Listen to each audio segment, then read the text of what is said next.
Production funding for Behind the Headlines is made possible in part by the WKNO Production Fund, the WKNO Endowment Fund, and by viewers like you. Thank you. Memphis Mayor Jim Strickland tonight on Behind the Headlines.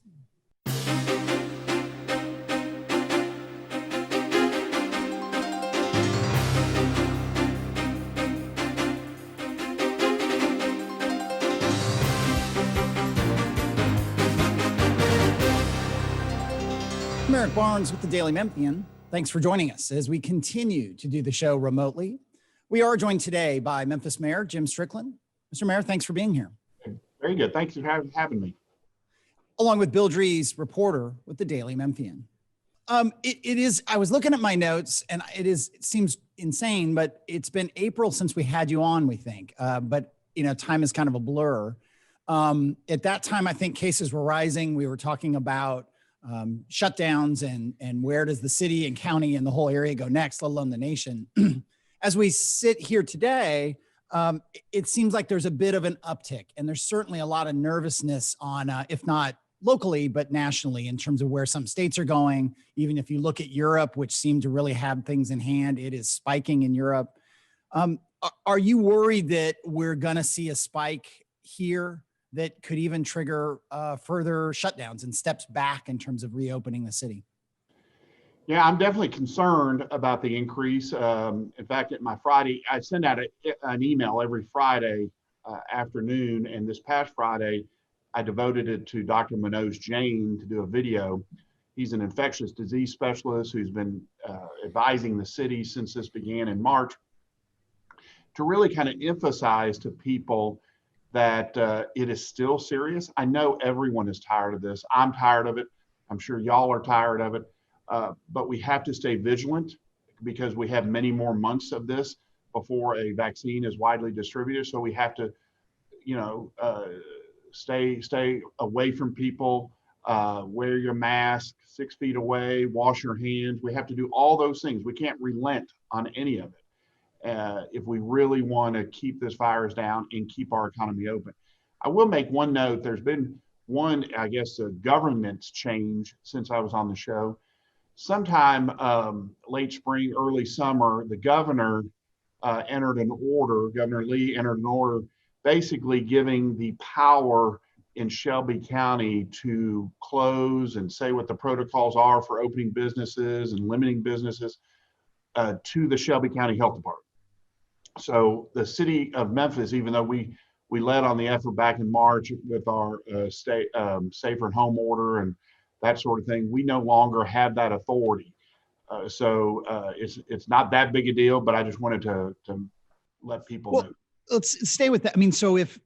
Again, I'm kind of speculating here and I don't mean to be negative, but let's say there's a situation where there's a really big increase in local cases, hospitalizations, and that real sense of a threat to the healthcare system that people worry about, particularly with flu season around the corner. Are you saying you as mayor don't have authority to close, say, bars back down or restaurants? That is totally in the hands of the health department? Correct. Would they consult you on that, do you think? Do you have a voice, if not a vote? Yeah, they consult everyone on the task force. I still co-chair the task force with Mayor Harris, and that has the school leaders, hospitals, medical personnel. It has all the mayors in the city and some nonprofit providers. So, they really do listen to all folks, but they have the final authority. Yeah. One more question. I'll go to Bill. With the benefit of hindsight, and this is a situation where, there was, when we last had you on the show, that March-April period was both scary, it was confusing, tremendous amount of uncertainty, not a really clear coordinated response at all levels of government and business and civic, it was pretty messy. So again, full benefit of hindsight here that we didn't have. What would you have done differently? What do you wish the city county task force had done differently? Maybe either in reacting more or even reacting less? I'm not trying to avoid your question. That's just Sure. It's a really good question. I'd have to put some thought into it. I'm sure there are things we messed up. One thing, we know so much more about the virus than we did then. If you'll recall, in March and April, we were I wouldn't say panicked, but everyone was extraordinarily concerned when we put out videos or messaging on the virus. We get 50,000 views. Yeah. Compare that to now, where the task force press conference gets probably 5,000 views. So people were really hungry for information. We were worried. We were contacting hotels at that point, just to not for people who test positive, but for instance, if firefighters, if the disease was going through the fire department, we were worried we were going to have to put firefighters who were feeling good, well, without the disease, up in hotels to keep them away from others who are sick. I mean, we were looking into all that sort of thing. So we know so much more than we did then. Masking, I guess I go back. I wish maybe we started masking earlier, and that might have helped. But I really do think that Memphis as a whole has handled this virus really well. We really did flatten the curve early on. We had the uptick in June and July. The city council passed a mask ordinance. We, on our administrative side, have been enforcing it. That curve started going back down. This most recent bubble up is obviously concerning, but we've met every time we've had the challenge with this, we've met it. Okay, let me go to Bill. Mayor, Cameron Sexton, who is the Speaker of the Tennessee House of Representatives, has said he intends to propose a resolution that would, or a bill in the legislature that would change the autonomy that the Shelby County Health Department has. And in his words, the way this would work is that the decisions that would be made would be up to the mayors. I don't know quite how that would work, because if it's a bill in the legislature, I would assume that there would be, if the Shelby County Health Department is like other health departments, it would be up to the state health department and the governor. Regardless of that, do you think that the autonomy that Shelby County has now with this health department should change? Well, first of all, I can't comment on his bill because I'm a little confused as far as what mayor and that sort of thing. But as long as we have local control over this virus, I'm fine with it. Whether it's the Shelby County Health Department, the Shelby County mayor, or with the city government, I'm fine with local control. And I got to give Governor Lee credit throughout this whole process. He's allowed locals to have control. I said as mayor, I no longer have control over a restaurant closing and all that sort of thing, but he did allow us to do a mask ordinance for the city. And the Shelby County Health Department has the voice on those protocols. So as long as we have local control and someone 200 miles away is not micromanaging the process, I'm fine with it. Mm-hmm.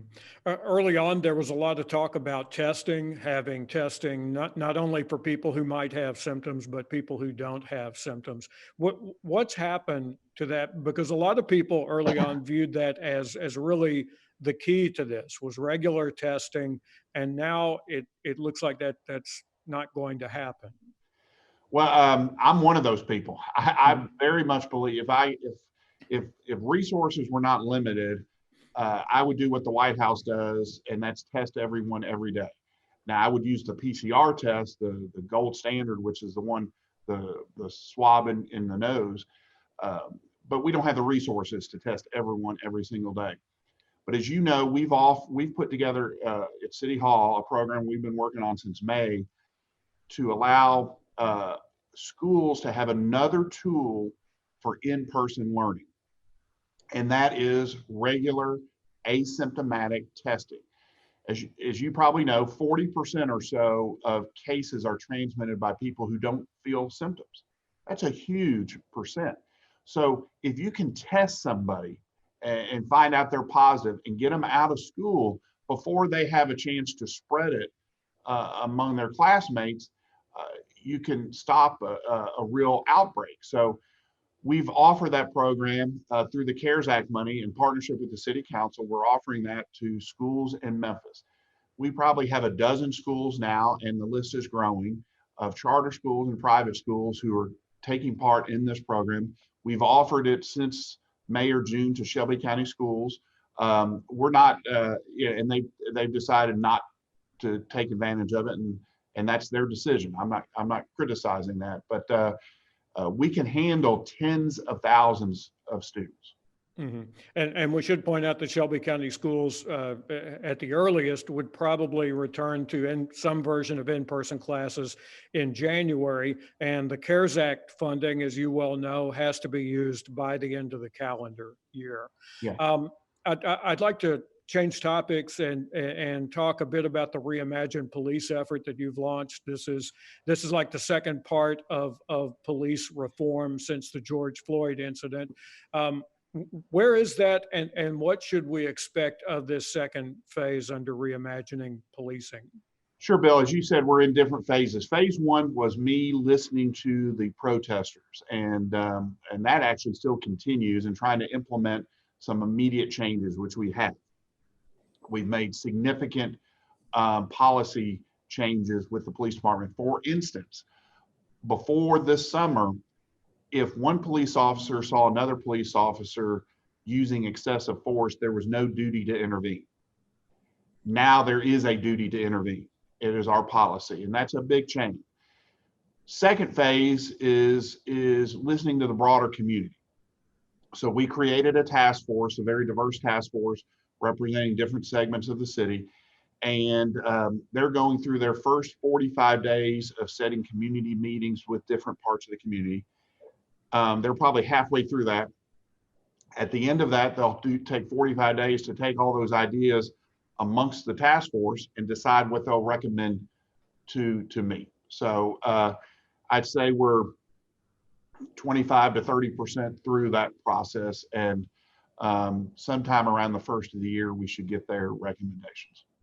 There are a lot of different expectations for what changing the police department should look like. What do you think at this point are the most I mean, are we going to see some widespread changes in how police do things on the street?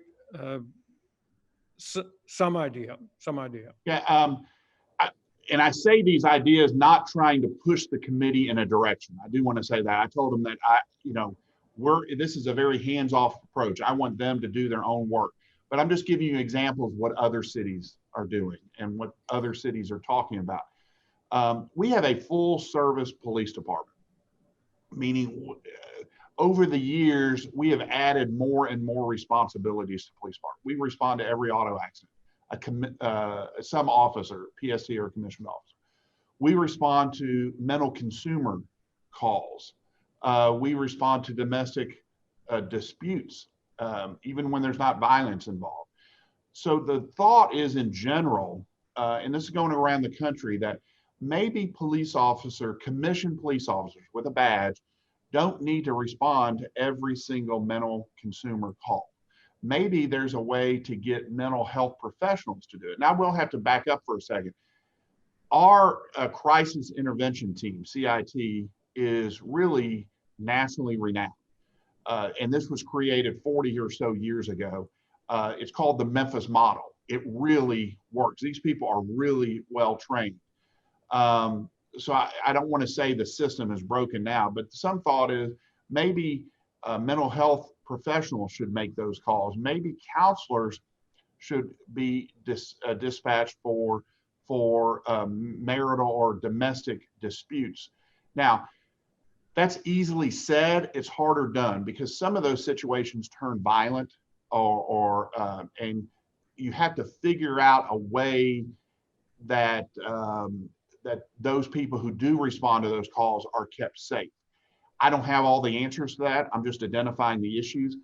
But bottom line, no matter what changes are made, if we want more if we want PSTs to respond to every accident, we're going to need more than the 100 or so that we have now.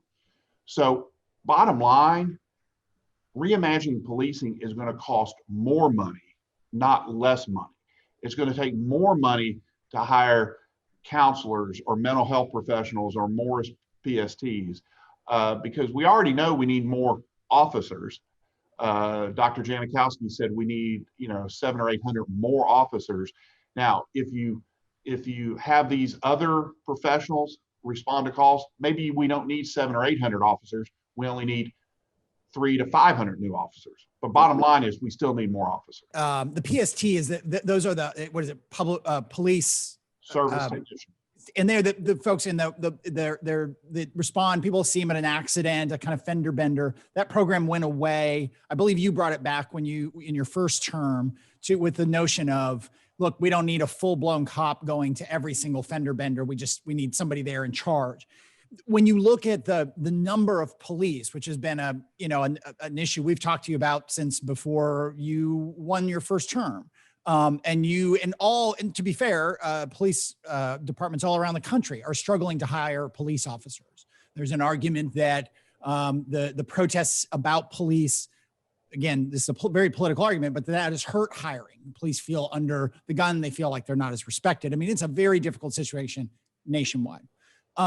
That again, I want to go back to what you said, though, that you've been shooting to get to 2,300. And outside, Janikowski, a criminologist, said, well, we need about 2,800. But again, some of those maybe could be not with a gun, not full-blown police officers.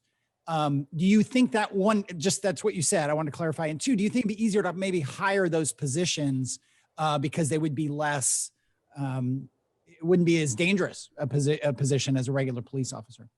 That is what I said, and I think that really needs to be explored, and I'm open to that exploration. It might be easier, but I'm not sure of any city who's really fully implemented that program. And I'll give you an example: domestic dispute at 1 a.m. And we send a marriage counselor out there at 1 a.m. by themselves. Is that a safer situation? So all those details are going to have to be worked out. Yep. Now, I will say also, in answer to Bill's question, I think we really need to ramp up our implicit bias training. We talked early on that, and I know it's become controversial this summer, but the systematic racism that's kind of built into the fabric of our country. I think the United States is the greatest country on earth, and I'm so proud to be an American. But racism was built into our Constitution, which is a great document, but it only really called for white men who own property to be able to govern our country. But the great thing about our Constitution, it allowed an evolution to occur, to be a greater country, and we've done that over time. But you have to recognize that everyone has an implicit bias, everyone. And we have implicit bias training at the academy. We're looking to improve that. And then at City Hall, we're doing something even more. We're going to implement implicit bias training for every employee. Just a week or so ago, our senior leadership team did a session of implicit bias training for ourselves. And then we want to implement it to all 8,000 employees because we want to better serve the public. Let me stay with policing. We the Daily Memphian, in partnership with the Institute for Public Service Reporting, which is a group of journalists out of the U of M, did a series of stories on some pretty awful incidents of police potential excessive force. As a result of those stories, which are on the Daily Memphian site, the District Attorney Amy Wyrick has asked the city to start sending all of the confirmed, and I need to clarify that, confirmed cases of excessive use of force to her office to determine if criminal charges should happen. And this is, again, a national conversation, a local conversation about police oversight, excessive use of force, and how is that handled. Do you support that move? Will the city start turning those cases over to DA Wyrick? We're looking at that right now. We're trying to find what the best practices are in the country. Apparently, our initial research shows very few cities do that, but that doesn't mean we should. So we're looking at that issue right now. I do want to point out the fact that it's my understanding that any of the alleged victims in those incidents could go directly to the DA now and ask that charges be brought. So this isn't the only way that charges should be brought. But in the interest of transparency and accountability, we are looking at that topic. Again, on the issue, one more, and I'll go to Bill on the issue of transparency and accountability. We, I think, and other news organizations have been trying to get, public records on some of these incidents. It's hard to even get an actual count. There's one count that says there were 213 complaints of excessive force between 2015 and 2019. It's very muddy what is actually happening and getting those public records out. Wouldn't getting those public records out and having more transparency and a more formalized process, wouldn't that, rather than villainizing police, it would sort of expose probably, who knows, these are very rare incidents, and that the vast majority of police are doing the good thing and the hard thing in a very, very difficult job. So the muddiness of the data and the muddiness of what's really going on in terms of how many excessive force cases there are, doesn't that hurt police and trust in the institution? It certainly might, but our system is very antiquated. It was built in the 20th century and it stayed in the 20th century, and now we're already in 2020. The way it's been described to me is we have file cabinets with paper records that have to, under state law, have to be reviewed. Every page has to be reviewed, and some personal information has to be redacted. We are looking at this, and the council has actually been pushing this also to get that online. And our goal is to have some of this process. I'm not saying all the records back to, Mr. Crump, but have some kind of online presence in January. And let me go to Bill. Mayor, what do you think about the point of view that the whole discussion about how many police we need should not begin until the police department is changed? First of all, I've not heard that argument. And secondly, I'm concerned about public safety. And I think that our point of view is somebody who doesn't rate that as a number one priority. Public safety is the number one priority of government. That's one reason we were created. That's one reason you have a federal government to keep us safe from foreign powers and foreign entities. Local government, we're the ones at city government, we have sole responsibility basically for the public safety of folks in Memphis. Now, the sheriff's office does help and the state does help at some point, but it's primarily our responsibility. And I'd say that most people in this city, and I know for certain as I campaigned all throughout the city last year, people want more police presence in their neighborhoods. They want more investigators out there solving the crime. They don't want to roll back. In last year's election, there were three major candidates. One candidate who said, we don't need any more police officers. We ought to cap where we are. And other two candidates said we need more police officers. Those two candidates who said we need more police officers got 93% of the vote. Mm-hmm. So the person who said we don't need any more police officers got 6%. I know where Memphis stands. Memphis stands for more police officers to help with public safety, but that's not the only reason that's not the only way we combat crime. But and as you know that, we've set out a crime plan of doing more for young people, universal needs-based pre-K, but it's certainly a big factor. Yet the voters also elected a city council that had a majority that took the question off the November ballot that would have allowed the city to have police officers who don't live within Shelby County. Absolutely, and I think that's contrary to the wishes of most voters. And I think we, the people who wanted that on the referendum, I think we will be proven correct in the long run as we try to rebuild this police department.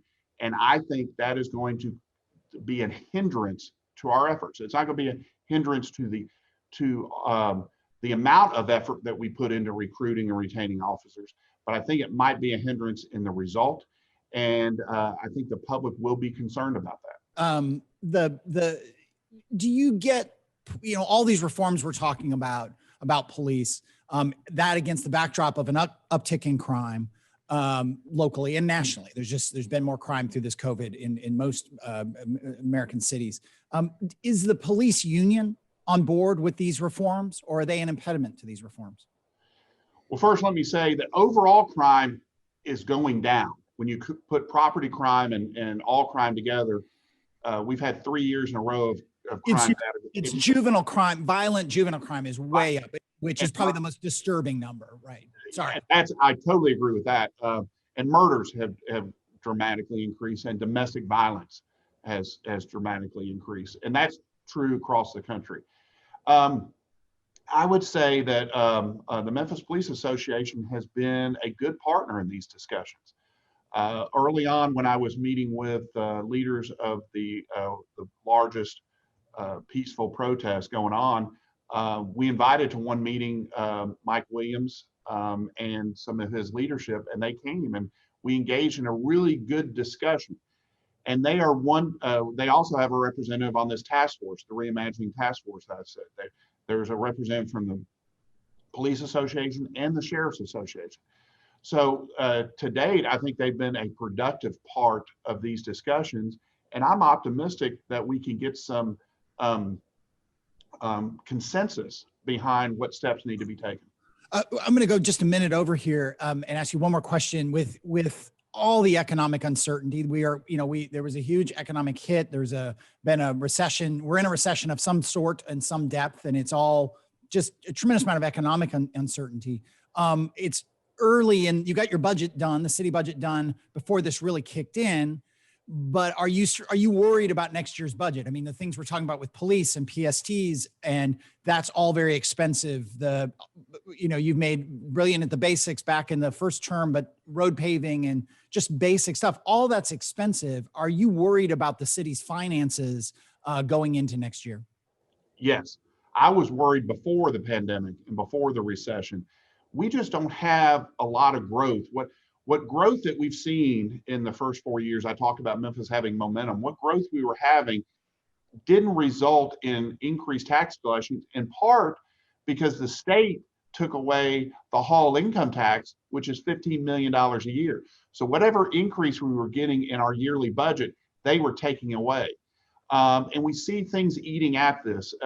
If Methodist Hospital is able to purchase St. Francis, that takes it off the tax roll and is going to cost the city $4 million a year. So we've got these challenges, and then you add a recession into it. So bottom line is, yes, I do worry about our city budget.